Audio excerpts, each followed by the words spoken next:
Hello दोस्तों, मैं Virendra Rawal from Ahmedabad, आपका प्यारा दोस्त। सादर नमस्कार, वंदे मातरम।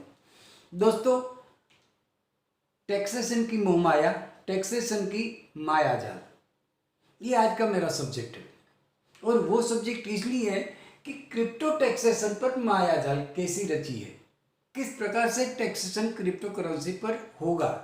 तो आज का जो मेरा टॉपिक है वो थोड़ा सा लंबा होगा, वीडियो थोड़ा सा लंबा होगा, पर आपके लिए और क्रिप्टो ट्रेडर के लिए, क्रिप्टो से रिलेटेड पर्सन के लिए बहुत ही उपयोगी है। तो ये सारी चीज़ें समझते हुए थोड़ा सा लंबा भी हो जाए तो आप स्किप मत कीजिएगा, क्योंकि इसी के आधार पर आपको सारी बातें यहाँ पर मैं डिटेल से समझाने की कोशिश कर रहा हूँ। आज 1 अप्रैल 2022 है, इसका मतलब आज से ही 2022-23 का जो साल शुरू हुआ है, उसी साल से क्रिप्टो करेंसी में जो टैक्सेशन लगे हुए हैं, टैक्स लगे हुए हैं, उसके जो रिलेटेड जो अमेंडमेंट्स आए हुए हैं, वो सारी चीज़ें यहाँ पर मैं शो करने जा रहा हूँ। तो मैंने सारी चीज़ें यहाँ पर बोर्ड पे लिख दी हैं। बोर्ड पे मैंने आपको ये लिख के समझाई है कि आज इस टॉपिक पर हम बताएंगे। क्रिप्टो करेंसी के बारे में जब ये समझ लो कि 25 मार्च से जो अभी तक का समय, उसमें जो भी सदन में यानी कि पार्लियामेंट में जो भी चर्चाएं हुई, उस चर्चाओं में से और इनकम टैक्स डिपार्टमेंट के जो रूल्स रेगुलेशंस है, उसी के हिसाब से एक शब्द बहुत ज़्यादा आता है टैक्सेशन के रिगार्डिंग। आप किसी भी सीए से पूछ लीजिए तो वो बताएगा, एक 5 पन्नों का जो पूरा का पूरा जो टैक्सेशन डिपार्टमेंट ने क्रिप्टो करेंसी पर लिखा हुआ है, उसमें से एक शब्द बहुत इंपॉर्टेंस रखता है और वो शब्द है ट्रांसफर। ट्रांसफर का अर्थ क्या होता है कि यदि आपने क्रिप्टो सेल किया, फिर से मैं बोल रहा हूं कि यदि आपने क्रिप्टो सेल किया, दूसरा है यदि आपने क्रिप्टो एक्सचेंज किया, और तीसरा है आपने क्रिप्टो किसी को सरेंडर कर दिया। सरेंडर का मतलब ये है कि भेंट नहीं दिया, गिफ्ट नहीं किया, मगर आपने अपना जो हक है क्रिप्टो पर वो आपने छोड़ दिया, तो उसे हम कहते हैं सरेंडर। और ये तीनों चीज ये इनकम टैक्स की परिभाषा में ट्रांसफर का अर्थ होता है।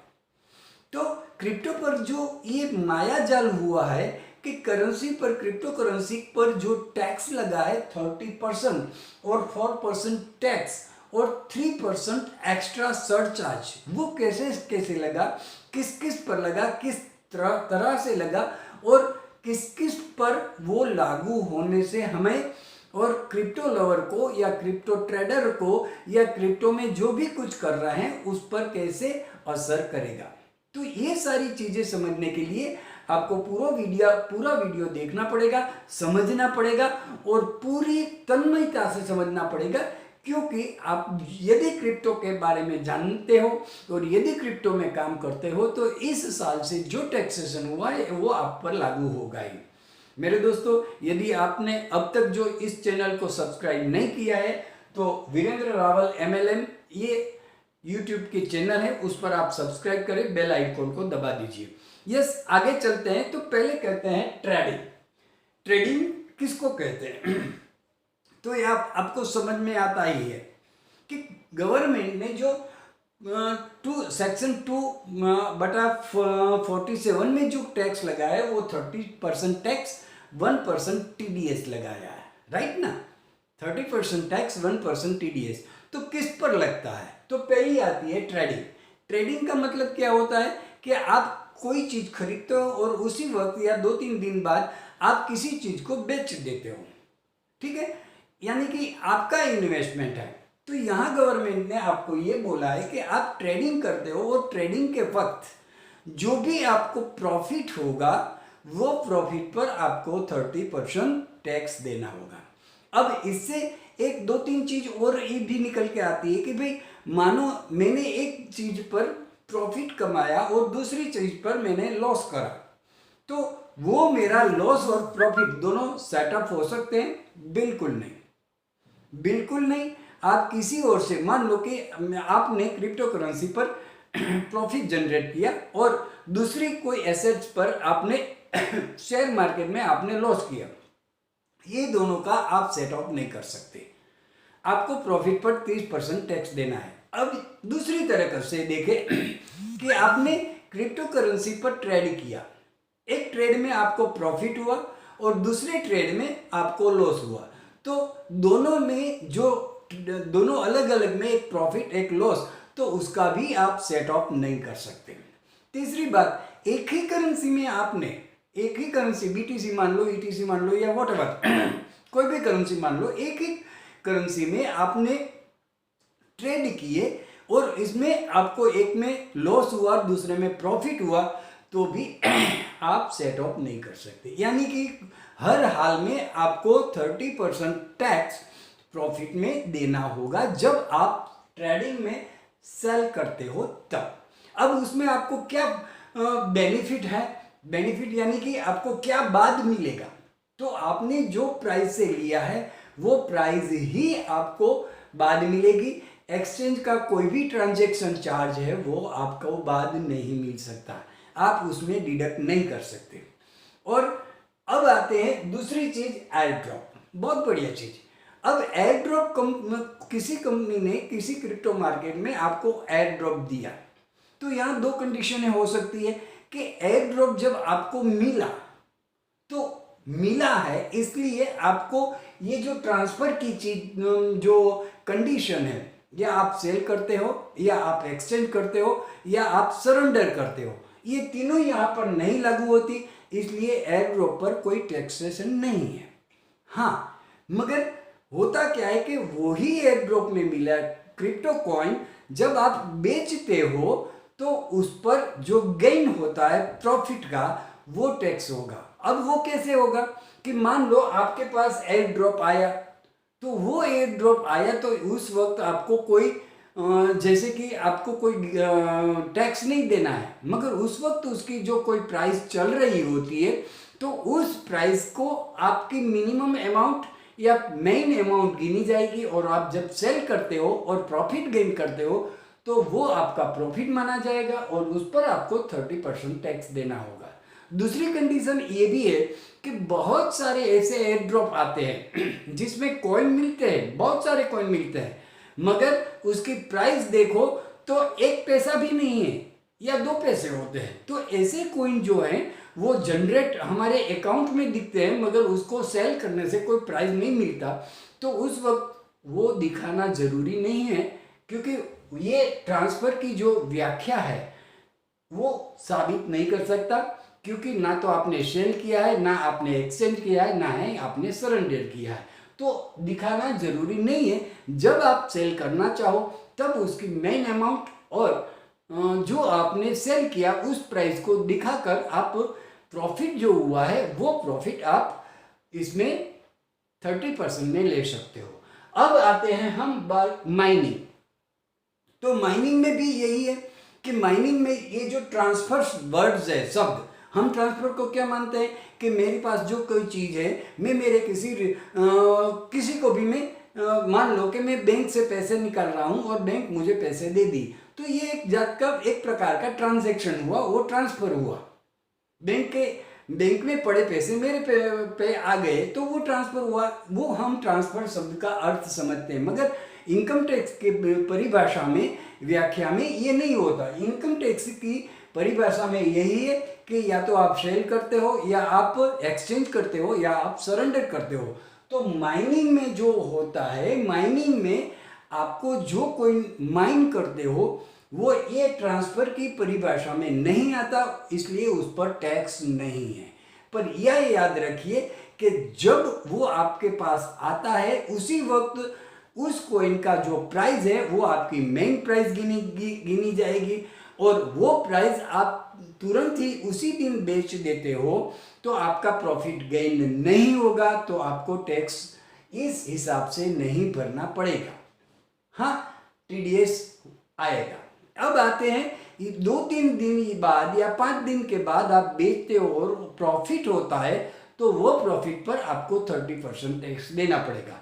अब माइनिंग में एक कंडीशन ये भी है कि माइनिंग में और एयर ड्रॉप में जो आपको टैक्स नहीं देना है, मगर जो मेन अमाउंट है वो आपके टैक्स डिपार्टमेंट के टैक्स में जो आप इनकम सोर्सेज के स्लैब में जो भी आते हो, 10 लाख 20 लाख 30 लाख के जो भी स्लैब में आते हो, उसी स्लैब में आपकी इनकम सोर्स में गिना जाएगा और उस हिसाब से जो आप स्लैब में आते हो उस स्लैब के प्रकार से आपको टैक्स भरना है, नहीं कि 30%। फिर से मैं बोल रहा हूँ कि आपने माइनिंग किया और माइनिंग से जो भी कॉइन आया तो उस पर 30% टैक्स नहीं है, पहली बात।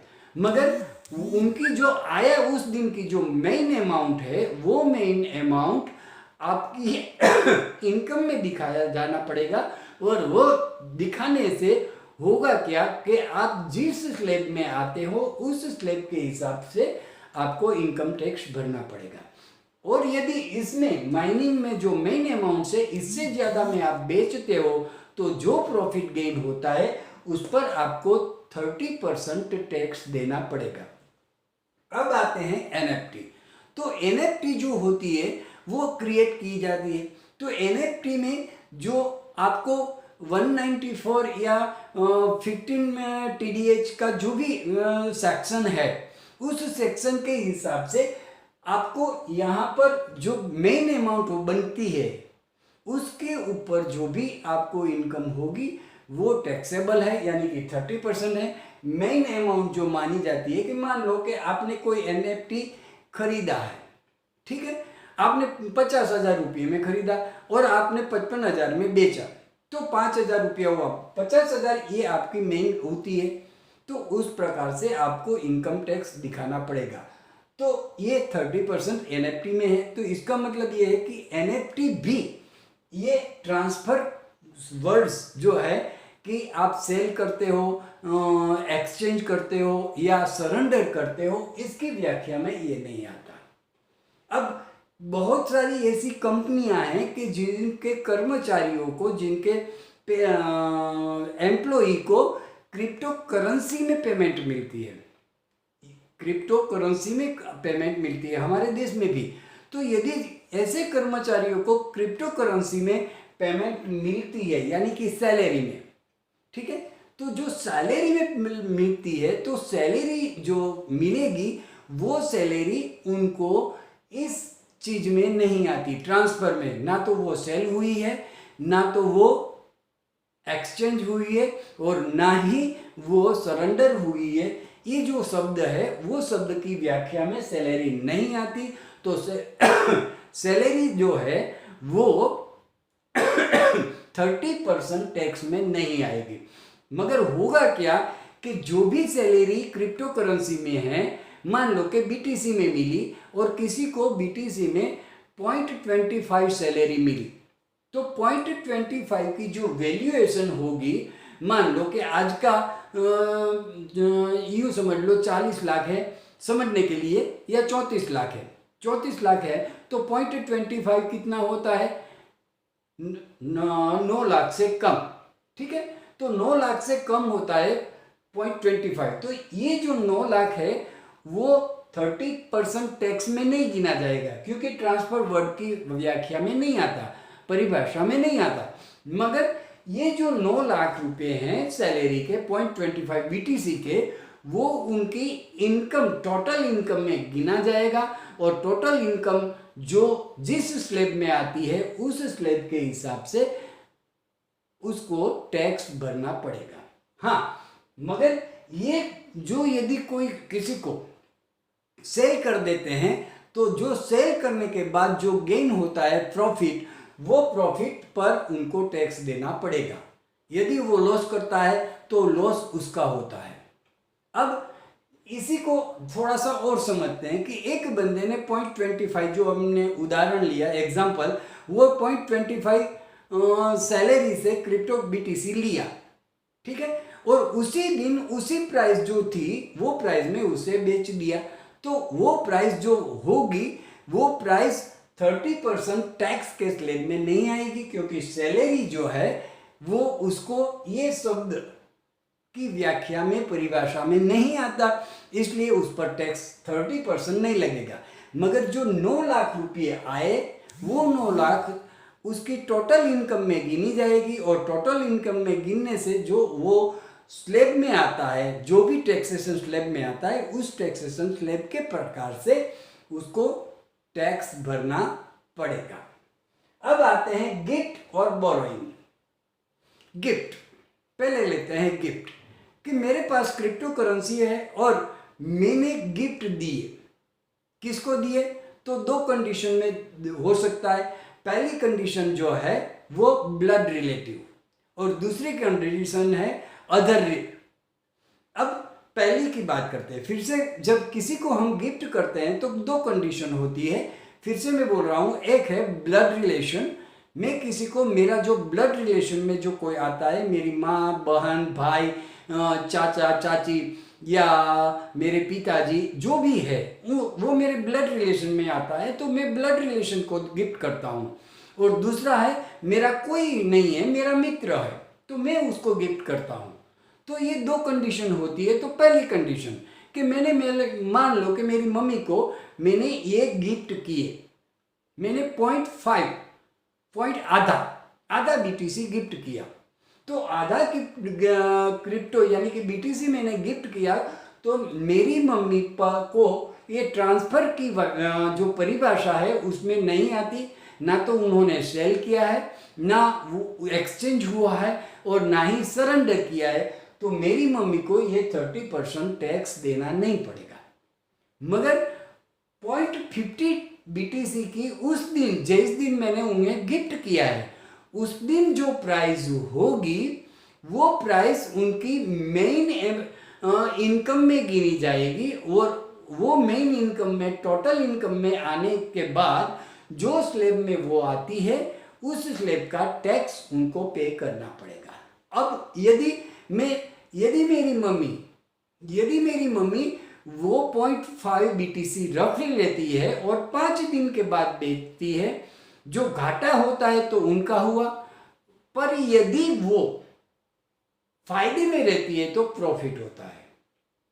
तो ये चीजें समझनी है। एक दूसरी कंडीशन भी है कि मैंने ये गिफ्ट किया, तो मैंने तो लिया था, मैंने उनको गिफ्ट ले दिया, ठीक है, कितना 0.5 बीटीसी, पर मैंने लिया था वो 30 लाख में, अब उन्होंने बेचा 34 लाख में, तो 4 लाख का गेन हुआ। तो मैंने गिफ्ट किया है तो ये परिभाषा में नहीं आती, मगर वहां पर 4 लाख का गेन हुआ है तो 30% टैक्स लगेगा। कैसे?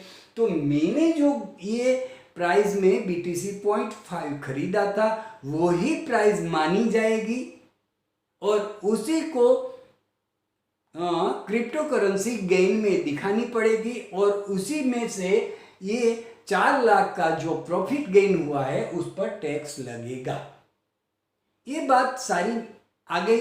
अब आते हैं बोरोइंग यानी कि मैं किसी से उधार लेता हूं।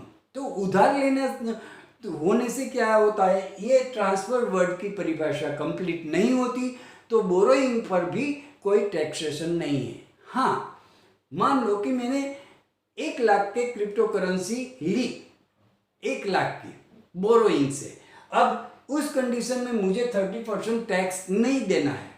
मैं किसी प्रकार से वो मुझे जो मैंने उधारी करी है वो मुझे वापस करनी है, इसलिए टैक्स नहीं देना है, क्योंकि इस परिभाषा में नहीं आता। ना तो मैंने सेल किया, ना तो मैंने एक्सचेंज किया, और ना ही मैंने सरेंडर किया।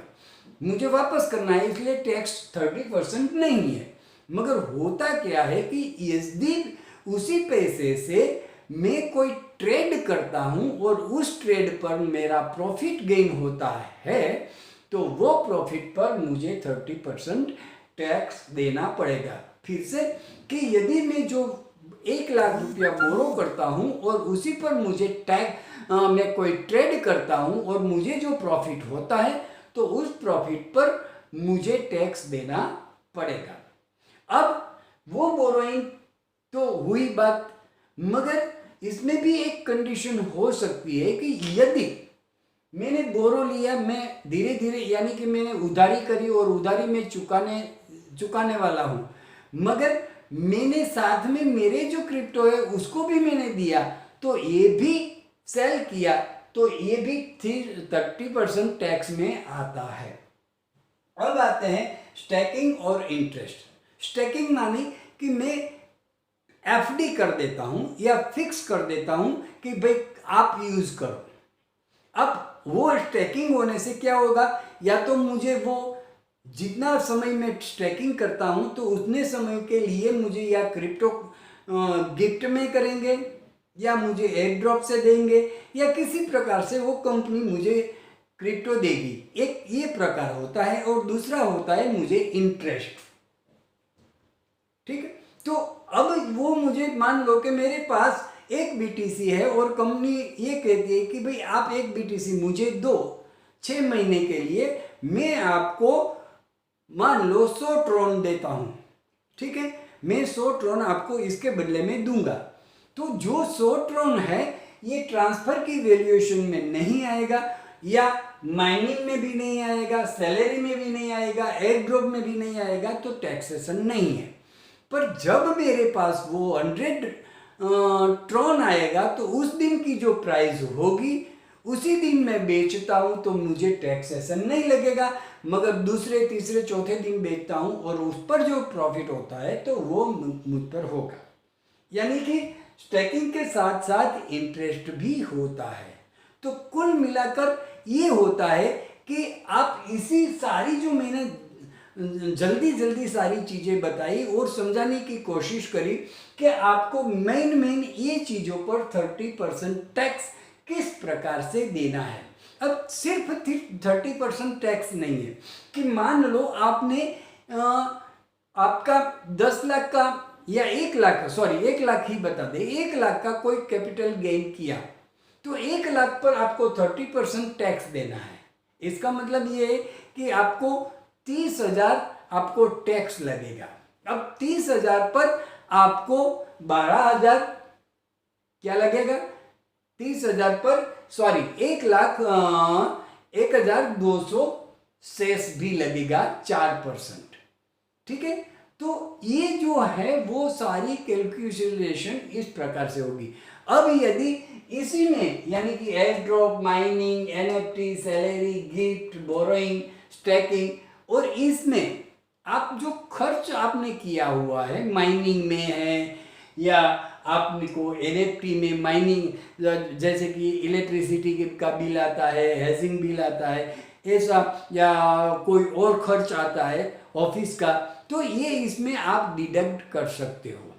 सैलरी में होता क्या है कि आप 50,000 तक का डिडक्ट करते हो, पर टोटली क्रिप्टो करेंसी में आपका यदि 50 लाख से ऊपर का ट्रांजैक्शन होता है तो आपको एक्स्ट्रा सरचार्ज भी 3% देना पड़ेगा।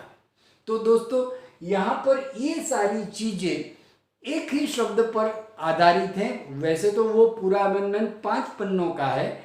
इसमें सेक्शन नंबर 2/47 है, 115 DTH है, 194 है। ये सारी जो सेक्शन है उसके आधार पर भी ये सारी चीज़ें आती है, और उसमें एक शब्द ही बहुत इंटरेस्टिंग है, वो है ट्रांसफ़र। और इनकम टैक्स के डिपार्टमेंट के हिसाब से उस ट्रांसफ़र का 3 ही अर्थ है। एक है सेल यानी कि सेलिंग करो, दूसरा है एक्सचेंज, तीसरा है सरेंडर यानी कि आप किसी को कह देते हो कि ये मैंने छोड़ दिया, मेरा हक है, छोड़ दिया। तो दोस्तों इस प्रकार से ये जो टैक्सेशन है वो टैक्सेशन की 2022-23 की माया जाल है, और उस माया जाल को हमें समझना पड़ेगा, और उसी के आधार पर मैंने ये सारी चर्चा आपके सामने रखी कि किस प्रकार से 30% लगेगा, किस प्रकार से नहीं लगेगा, किस चीज़ पर लगता है, किस पर नहीं लगता।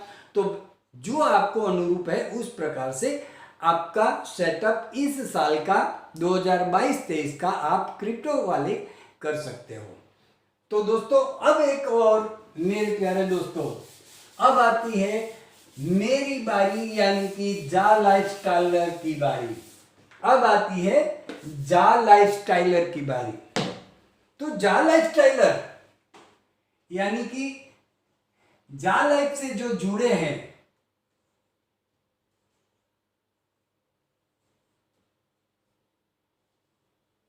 जो लोग जाल से जुड़े हैं उनको भी ये 30% का मामला परेशान आने वाले समय में कर सकता है, या आने वाले समय में उसको भी ये जो मैंने वीडियो बनाया है ये वीडियो उनको भी समझना पड़ेगा।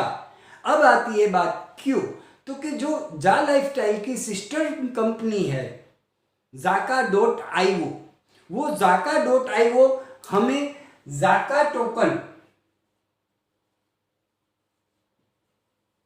जाका टोकन गिफ्ट किए हुए हैं और उस जाका टोकन को 0.05 से खरीदे जा चुके हैं और वो टोकन में से जब कॉइन में कन्वर्ट होंगे तो कार्डेनो एक्सचेंज पर पहले हमारे वॉलेट में आएगा जाका में, और इसके बाद कार्डेनो में जाएगा। तो हमें किस प्रकार से टैक्सेशन लग सकता है, और एनएफटी की भी बात करी है तो एनएफटी पर भी हमें किस प्रकार से टैक्स लग सकता है, तो उसे आप जरा समझिए कि जाका टोकन जो है वो हमारे पास हमारे वॉलेट में आएगा, यानी कि वॉलेट में आने से हमें टैक्स नहीं लगेगा, मगर जो प्राइस है 0.05 वो आपकी मेन प्राइस गिनी जाएगी। अब मेन प्राइस गिने जाने के बाद जितने भी कॉइन है उसकी मेन वैल्यू आपकी निकलेगी। अब उसी टोकन को आप जब सेल और बाय करने की बात करोगे उस समय जो प्राइस होगी, मान लो कि ये प्राइस अभी बता दी गई है कि 0.05 डॉलर से मिलने वाली है, ठीक है। अब ये जब ये हमारे पास आएगा तो वो क्या होगा, जो गवर्नमेंट ने ट्रांसफर की सेक्शन करी है उसमें एक्सचेंज होता है, मगर ये हमारे देश में नहीं है, इसलिए 30% टैक्स नहीं लगेगा। फिर से बोल रहा हूं कि 30% टैक्स नहीं लगेगा क्योंकि ये हमारे कंट्री में नहीं होगा। अब ये जो प्राइस बढ़कर मान लो कि दिसंबर 2022 में 0.1 हो जाती है या 1.00 होती है, जो भी हो, ये हो या ये हो, ठीक है। और उस प्राइस पर आप सेल करते हो तो सेल करने से होगा क्या, वो पैसा आपको कहीं ना कहीं रूप से भारत में ट्रांसफर करने पड़ेंगे, यानी कि यहां से भारत में लाना पड़ेगा। अब भारत में जब लाओगे तो उस वक्त आपको मिलेगा क्या, रुपये में तो नहीं आने वाला है। यदि रुपये से आप डेबिट कार्ड से या किसी भी प्रकार से निकालते हो तो भी आपकी इनकम में वो आपको शो करना पड़ेगा। यदि आप क्रिप्टो करेंसी ले लेते हो तो कोई चीज बात नहीं है, मगर आप पैसे जब भारत में लाते हो तो जिस दिन आएगा उस दिन जाका टोकन का जो प्राइस होगा वो मेन प्राइस माना जाएगा, और जिस दिन आप बेचते हो उस दिन आपकी सेलिंग प्राइस होगी, सेल प्राइस, और उस पर आपको 30% टैक्स प्लस 4% सेस देना पड़ेगा। फिर से ये समझ लीजिए कि आपने कार्डेनो एक्सचेंज पर ये $1 से आपने सेल कर दिए, आपके पास जितने भी है, मान लो कि आपके पास 100 कॉइन है, 100 कॉइन है और 100 कॉइन आपने सेल कर दिए, तो इसका मतलब है आपके पास $100 आया। अब वो $100 आप यहाँ ट्रांसफर किस में करोगे, तो या तो आप रुपये में करोगे तो बैंक में जाएगा, डेबिट कार्ड से करोगे तो भी एंट्री आएगी बैंक में। यदि आप क्रिप्टो करेंसी में करते हो तो क्रिप्टो करेंसी वो ट्रांसफर होती है, तो जिस दिन ये प्राइस किसी भी क्रिप्टो करेंसी में, ट्रोन की हो, सोलाना की हो, पोल्काडॉट की हो, DOT हो या 1ETH हो, ये फील्ड हो, फाइल्ड हो, BNB हो, इथेरियम हो, लिटकॉइन हो, वॉटएवर, कोई भी करेंसी में आप ट्रांसफर करते हो तो उस दिन की जो प्राइस होगी उस करेंसी की वो मेन प्राइस गिनी जाएगी और आप सेल करते हो तो उस पर 30% टैक्स लगेगा। यदि उसी दिन करते हो तो आप जिस स्लैब में आते हो, टैक्सेशन के जिस स्लैब में आते हो उस स्लैब के हिसाब से लगेगा। मगर याद रखिए कि आपका ट्रांजैक्शन 50 लाख से ज्यादा है तो 30% टैक्स प्लस 4% सेस और एक्स्ट्रा 3% सरचार्ज लगेगा। ये किसको लगेगा कि जा लाइफ में जो सबसे पहले लोग जुड़े हुए, सबसे ऊपर ऊपर वाले लोग हैं, क्योंकि इनके पास शेयर भी ज्यादा है, उनके पास टोकन भी ज्यादा है और वो भी आज नहीं तो कल सेल आउट करेंगे तो सेल आउट करेंगे, तो उनके पास जो प्राइस आएगी वो बड़ी प्राइस आएगी। और बड़ी प्राइस में यदि ये कन्वर्ट किसी क्रिप्टो में करते हैं तो कोई इतना तकलीफ नहीं होगा। मगर ये सेल करके INR में लेंगे तो यदि उनका INR 50 लाख से ऊपर जाता है तो उसको 30% टैक्स प्लस 4% सेस और प्लस 3% उनको सरचार्ज भी लगेगा।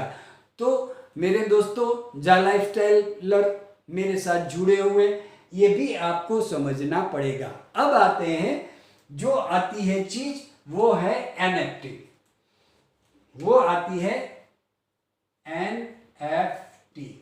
तो कंपनी ने हाल ही में बोला है कि हम NFT निकालने वाले हैं और यदि उस NFT जो निकालेगी उनके पास आएगी, जिनके भी पास आएगी, सभी के पास तो नहीं आएगी मगर जिनके भी पास आएगी, और यदि ये लोग इसी साल में यानी कि 2022 से 2023 के बीच में वो सेल करते हैं तो उस प्राइस पर भी उनको 30% टैक्स देना पड़ेगा। ये सारी चीजें आपको समझनी होगी। तो दोस्तों, यहाँ पर ये जो टैक्सेशन की माया जाल थी वो मैंने सभी के लिए और जा लाइफस्टाइलर के लिए भी यहाँ पर शो कर दी। दोस्तों, आज अभी तक आपने सब्सक्राइब नहीं किया है, बेल आइकन को नहीं दबाया है, तो मैं आपको फिर से कह रहा हूँ, बेस्ट एंड बेटर आप सब्सक्राइब कर दीजिए, बेल आइकन को दबा दीजिए। और हो सकता है तो क्रिप्टो आपके पास है तो आपके परिवार वालों को, ब्लड रिलेशन वालों को सैलरी में या आप गिफ्ट में दो, तो जिसकी वजह से टैक्सेशन दोनों पर कम होगा। Thank you very much. Vande Mataram.